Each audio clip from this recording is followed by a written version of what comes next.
তুই পোলার নামে বিচার নিয়ে আইছিস, তোরে মাইর দিমু আগে। ওমরে ফারুক যখন খলিফা, দিনের বেলায় যদি রাষ্ট্রে কোনো নিয়ম জারি করতেন, দিনের বেলায় জনগণকে কোনো বিষয়ে যদি নিষেধ করতেন, রাত্রে বেলায় খাওয়ার সময় ফ্যামিলি মেম্বারদের সবাইকে বলতেন, এই দিনের বেলা আমি জনগণকে এই কাজ করতে নিষেধ করেছি, তোমরা আমার ফ্যামিলি মেম্বার, খবরদার তোমরা এই কাজ করো না। জনগণ করলে যতটুকু শাস্তি, তোরা করলে পাবি ডবল শাস্তি। আমাদের নেতারা ওই বাড়ির বিচার করে, ওই বাড়ির মাইয়ার বিচার, ওই বাড়ির পোলার বিচার, নিজের পোলা গাঞ্জা টানে আসে না নাই, নিজের মেয়ে অপরাধ করে আসে না নাই।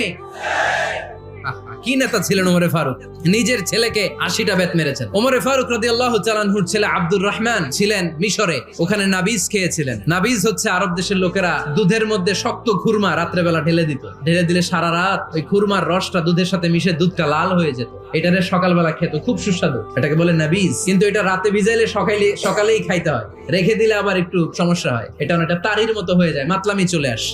তো ওমরে ফারুকের ছেলে নাবিজ